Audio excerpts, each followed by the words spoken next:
Have you ever looked deeply into her eyes and felt something unspoken stir within? A quiet, unsettling force that both intrigues and confuses you. Perhaps it's a pull so gentle it dulls your usual vigilance, yet powerful enough to make you forget your own defenses. This is no mere poetic fancy. It is a profound enigma etched into the very fabric of human experience. For countless generations, philosophers and thinkers have wrestled with the mystery of the feminine, not as a foe to be defeated or a muse to be worshipped, but as a complex puzzle demanding our respect, attention, and understanding. Today, we embark on a journey to explore this ancient riddle with fresh eyes. There exists a vast reservoir of knowledge that modern culture has largely ignored, not because it lacks truth, but because embracing it requires confronting uncomfortable realities about ourselves and our relationships. The great sages of antiquity did not shy away from this challenge. They embraced it fully. Among these voices, one stands out in particular: Socrates, the unyielding questioner. His teachings were never meant to denigrate women, but to highlight their complexity and the ways in which this complexity continues to shape human life, often beneath our conscious awareness. Socrates did not speak in bitterness or disdain. His words were forged in clarity and a fierce desire to awaken insight. He noted that while men often shape themselves in the light of clear reason and logic, women are fashioned through subtler layers: intuition, nuance, emotion, and unseen depths. This observation was not an insult, but an invitation. What is hidden beneath the surface should not be accepted at face value, and what enchants the heart must first be understood before it captivates it. In the bustling city-states of ancient Greece, Socrates' warnings were often met with scorn, disbelief, and ultimately condemnation. Yet he confronted this ignorance with calm assurance, knowing that a man who sees a woman merely as she appears, her beauty, her mannerisms, her charm, without seeking the currents beneath, is like a soldier mesmerized by the shimmer of a blade, dazzled, vulnerable, and destined for defeat. His method was simple yet profound. He taught by asking questions. So now ask yourself, why does she wield her power in shadows rather than the spotlight? Why is her kindness often laced with strategy? Why does her silence resonate more loudly than her words? Without such questioning, there can be no true insight, only submission, an offering made not from love but from illusion. In his philosophical explorations, Socrates depicted the soul as a delicate balance, a ruler led by reason, yet not overwhelmed by base desires or fleeting impulses. What then of the man who builds his life on a foundation he fails to understand? He is not constructing a fortress, but erecting a shrine to confusion. Socrates spoke of a soul enslaved by unchecked desire, a tyrant endlessly thirsty, never satisfied. Consider today, how many men wear the mask of wisdom while chained to the need for feminine approval? How many invest their energies impressing those who would leave once the walls are breached? This caution is not about women. It is a reflection on self-awareness. To truly understand her is to begin understanding your own nature. We are often taught to value beauty, but Socrates warned that beauty is a lure, a surface designed to deceive. What truly matters is the intention beneath, the essence.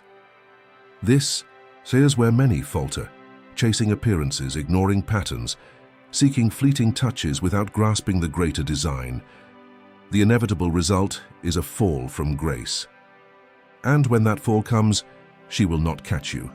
Not out of cruelty, but because her role is not to build, but to challenge, to test, to refine. The responsibility and opportunity of growth rests with the man himself. He must live an examined life, constantly reflecting on his thoughts, desires, and weaknesses. If he refuses this inner scrutiny, she will see his vulnerabilities and respond, not maliciously but instinctively, as nature intends. Just as a river reshapes the stones it flows over without hatred, she navigates life following the blueprint of her design. But the crucial question is, are you following yours? Socrates lived among men blinded by false notions of power, power measured in wealth, influence, applause. He taught that true power belongs to the man who cannot be deceived, especially by what he loves. This insight cuts to the core. You were not born to revolve around her world. You were born to govern your own. The unexamined life, he said, is not worth living. Yet even more dangerous is an unexamined desire. Desire, especially within relationships, often wears the mask of devotion. It sings the songs of truth and destiny. But beneath this mask beats a primal rhythm, survival, instinct, timing.